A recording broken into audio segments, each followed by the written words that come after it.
Sir ఎన్నికలు దగ్గర పడుతున్న నేపథ్యంలో జగన్మోహన్ రెడ్డి సర్కారులో జగన్మోహన్ రెడ్డి పాలనలో 7,000 కోట్ల రూపాయలు మిస్ అయ్యాయని ఆ 7,000 కోట్ల రూపాయలు ఎక్కడికి వెళ్ళాయి అంటూ విపక్షాలు జగన్మోహన్ రెడ్డిని ప్రశ్నిస్తున్న నేపథ్యంలో అసలు ఏంటి సార్ ఆ 7,000 కోట్ల రూపాయలు ఎక్కడ మిస్ అయ్యాయి, ప్రజాధనాన్ని ఎక్కడ దుర్వినియోగం చేశారు అంటే ఏం చెప్తారు?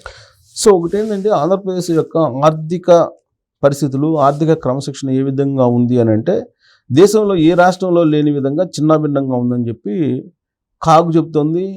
అలాగే విపక్షాలు గగ్గోలు పెడుతూ ఉన్నాయి.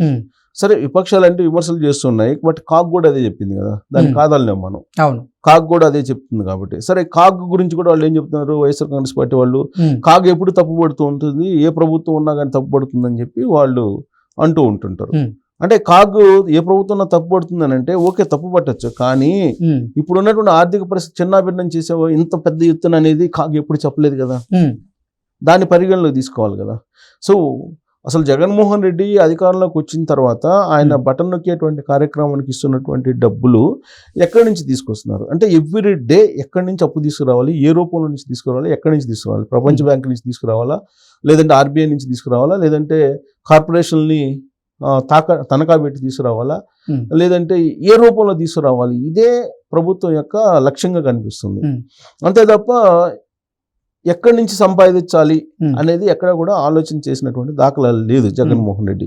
ఇప్పుడు మనం చూసినట్టయితే కనుక జగన్మోహన్ రెడ్డి పరిపాలన స్టార్ట్ అయ్యి 2019 తర్వాత 2021 ఆ ప్రాంతాన 2021-22 ఆ ప్రాంతాన 25,000 కోట్ల రూపాయలు మిస్ అయ్యాయని చెప్పేసి పిఎస్సి చైర్మన్గా ఉన్నటువంటి పయ్యావుల కేసు అనౌన్స్ చేశారు.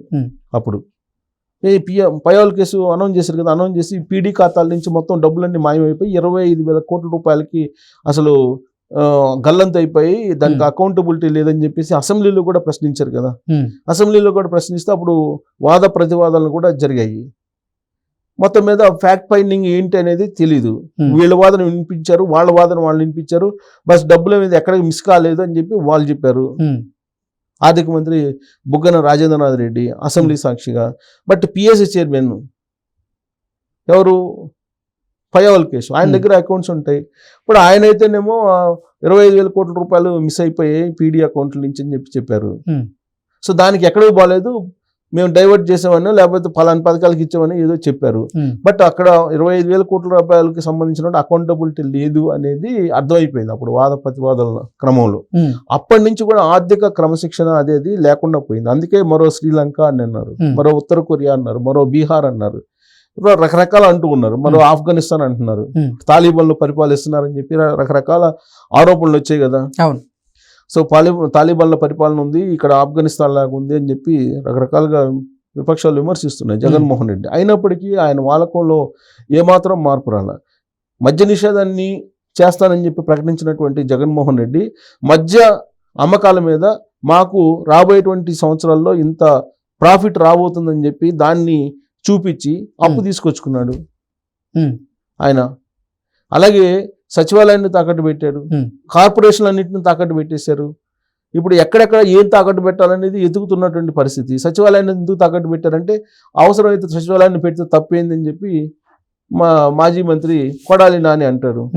రాజ్యాంగంలో రాసిలేదు కదా, రాజ్యాంగంలో తాకట్టు సచివాలయాన్ని తాకట్టు పెట్టద్దని చెప్పి చెప్పారా అని చెప్పి అడుగుతున్నారు. సో ఇలాంటి మంత్రులు, మాజీ మంత్రులు, ఎమ్మెల్యేలు, ముఖ్యమంత్రి ఉన్నప్పుడు ఆర్థిక క్రమశిక్షణ అనేది ఎక్కడొస్తుంది? ఇప్పుడు తాజాగా వచ్చినటువంటిది ఏంటంటే 7,000 కోట్ల రూపాయలకి లెక్క లేదు అని చెప్పి జనవరిలోనే 7,000 కోట్ల రూపాయలకి లెక్కాపత్రం లేదు అనేది ఇప్పుడు తెలుగుదేశం పార్టీ ఆరోపిస్తుంది. ఇంతకీ ఆ 7,000 కోట్ల రూపాయలు ఎవరి అకౌంట్లోకి వెళ్ళినట్టు?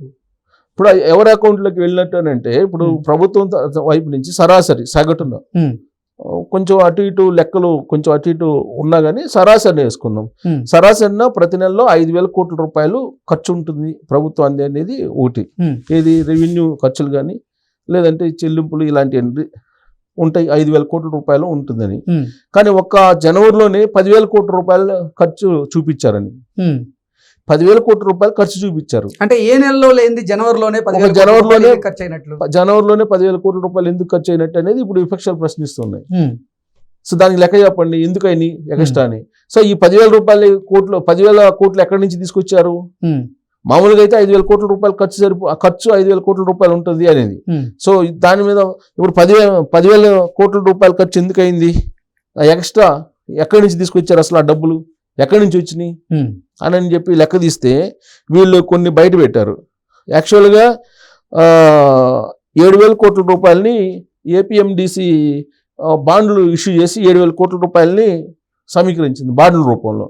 మిగతా ఏమో ఆర్బీఐ నుంచి తీసుకొచ్చింది. మొత్తం 10,300 కోట్లు ఖర్చు పెట్టిందని చెప్పి తేలింది జనవరిలో, ఓన్లీ జనవరిలో. సో ఇప్పుడు 5,000 కోట్లేమో రకరకాలుగా పనిచేశారు కాంట్రాక్టులకి, సొంత వాళ్ళకి అని చెప్పి తెలుస్తుంది. సో ఇక్కడ మనం చూస్తే కనుక యాక్చువల్గా ప్రభుత్వం పెట్టే ఖర్చులు, చేసే చెల్లింపులు రెవెన్యూ ఖర్చుల కింద వస్తాయి. ఈ ఆర్థిక సంవత్సరంలో అక్టోబర్ ఖర్చు 5,500 కోట్లు ఉంది అక్టోబర్లో. నవంబర్లో 5,300 కోట్లు ఉంది. డిసెంబర్లో 6,500 కోట్లు ఉంది. జనవరికి వచ్చేటప్పటికి ఏకంగా అది 10,300 కోట్లు అయిపోయింది. అంటే డిసెంబరు జనవరిలో మిగతా నెలలతో పోల్చుకుంటే ఖర్చు పెరిగింది. డిసెంబర్ కన్నా జనవరిలో పెరిగింది. ఇప్పుడు నేను ఏందో చెప్పాను, సాధారణంగా 5,000 కోట్లు ఖర్చు ఉంటుంది. ఈ 5,000 కోట్లు ఖర్చు అంటే ఏంటి? చెల్లింపులు, రెవెన్యూ ఖర్చుల కింద. రెవెన్యూ ఖర్చులు చెల్లింపులు ఉంటే ప్రభుత్వం పెట్టే ఖర్చులు, ఈ మామూలు మిస్లీనియస్ ఖర్చులు అంటారు కదా, అవి 5,000 కోట్లు ఉంటాయి. కానీ 10,300 కోట్లు అయిపోయింది జనవరికి. ఇది జనవరి ఒక్కరోజే, జనవరి ఒక్క నెలకునే. సో కానీ జనవరిలో ఇది రెట్టింపు అయింది. రెట్టింపు కావడం వెనక ఏంటి కారణం అని చెప్పి కాకు కూడా తప్పు పట్టింది జనవరిలో. సో జనవరిలోనే 8,484.84 కోట్లు అప్పుగా తెచ్చారు. అందులో 6,500 కోట్లు రిజర్వ్ బ్యాంక్ నుంచి, మిగిలినటువంటి సొమ్ము ఎక్కడి నుంచి తెచ్చారో తెలియదు. 6,500 కోట్లు అయితే రిజర్వ్ బ్యాంక్ నుంచి తెచ్చారు. 8,484.84 కోట్లు అప్పుగా తెచ్చారు టోటల్గా. బట్ రికార్డు మాత్రం 6,500 కోట్లు తెచ్చినట్టుంది. మిగతాది ఎక్కడి నుంచి తీసుకొచ్చారు అనేది ఎవరికి తెలియట్లా. అంటే అప్పు ఎక్కడి నుంచి తీసుకొస్తున్నారు, ఎవరికి పే చేస్తున్నారు అనేది కూడా, ఏం తాకట్టు పెట్టారు అనేది కూడా తెలియట్లా. సో ఇక్కడ బాధ్యత లేదు, దానికి కరెక్ట్ గా ట్రాన్స్పరెన్సీ లేదు అనేది ఇప్పుడు తెలుగుదేశం పార్టీ చెబుతుంది. సో జనవరిలో రెవెన్యూ శాఖ ఖర్చు 5,000 కోట్లు ఉండాలి, కానీ అది 10,368 కోట్లు అయింది. సో అంటే అదనంగా అయ్యింది. ఎందుకు అయ్యింది అనేది, సో ఏ కాంట్రాక్టులకి ఎవరికి కావాల్సిన వాళ్ళకి ఇచ్చావు చెప్పాలని చెప్పి నిలదీస్తుంది. ఎన్నికలు కూడా అమల్లోకి రావడానికి ముందు ఏపీఎండిసి పేరుతో బాండ్లు జారీ చేసి 7,000 కోట్లు సమీకరించింది. ఆర్బీఐ ద్వారా అప్పులు చేస్తూనే ఉంది కంటిన్యూగా. సో ఈ మొత్తం కలిపి ఎటుపోయింది? 7,000 కోట్లు కానీ లేదా బాండ్ల రూపంలో తీసుకొచ్చిన అది కానీ ఎవరి జేబులోకి వెళ్ళింది అని చెప్పి ఇప్పుడు ప్రశ్నిస్తుంది. అంటే 7,000 కోట్లు మిస్ అయింది సుమారుగా. ఈ 7,000 కోట్లకు సంబంధించి నాకు లెక్కలు కావాలని చెప్పి అడుగుతుంది. ఎన్నికలు కరెక్ట్ గా కోడ్ రావడానికి ముందు జరిగినటువంటి పరిణామం. ఈ 7,000 కోట్లకు సంబంధించి అసలు ఎవరికి ఇచ్చారు ఏంటి అనేది చెప్పాల్సిన బాధ్యత జగన్మోహన్ రెడ్డికి ఉంది. అంటే ఈ 7,000 కోట్లు గల్లంత అయినట్టేనా? అప్పుడు కూడా 25,000 కోట్లు అన్నారు ఫస్ట్ లో. ఆ తర్వాత అసెంబ్లీలో ఏదో గందరగోళం చేసి మొత్తానికి లెక్క అయితే చెప్పారు. అది ట్రాన్స్పరెన్సీ కాదా తర్వాత సంగతి. ప్రభుత్వం వైపు నుంచి ప్రభుత్వం వర్షం వినిపించింది, ప్రతిపక్షం నుంచి ప్రతిపక్షం వర్షం వినిపించింది. వాళ్ళు అప్పులు చెప్పమంటే కార్పొరేషన్ అప్పులు చెప్పరు. ఆర్బీఐ నుంచి తీసుకొచ్చిన అప్పులు, కేంద్ర ప్రభుత్వం తీసుకొచ్చిన అప్పులు ఇవి మాత్రమే చెబుతారు. కార్పొరేషన్ తీసుకొచ్చిన అప్పులు చెప్పరు. తర్వాత మద్యం అమ్మకాలని తాకట్టు పెట్టి తెచ్చి చెప్పరు. అలాగే మైనింగ్ కార్పొరేషన్, ఇప్పుడు ఏపీఎండిసి అంటే కార్పొరేషన్, దాని నుంచి తీసుకొచ్చి చెప్పరు. ఆ డబ్బులు ఏమైపోయాయంటే చెప్పరు. సో ఇలాంటి పరిస్థితుల్లో ఎక్కడ తెచ్చారు, ఎవరికి ఇచ్చారు అనేది కూడా తెలియని పరిస్థితుల్లో జగన్మోహన్ రెడ్డి ఇప్పుడు సొంతగా తన సొంత ప్రచారానికి వాడుకుంటున్నారు, సిద్ధం సభలకు వాడుకుంటున్నారు, లేదా ఆయన సొంత ప్రచారానికి వాడుకుంటున్నారు, ప్రభుత్వ డబ్బుని సొంత ప్రచారానికి వాడుకుంటున్నారు అనేది ఇప్పుడు తెలుస్తుంది. అంటే ఈ 7,000 కోట్లు కూడా అలానే సర్దారు అనేది అనుమానం తెలుగుదేశం పార్టీ వాళ్ళకి. దీన్ని లెక్క చెప్పాల్సిన బాధ్యత ఉంది. ఎలక్షన్ కమిషన్ కూడా దీని మీద ఆరా తీయాల్సినటువంటి పరిస్థితి ఉంది. Okay sir, thank you so much.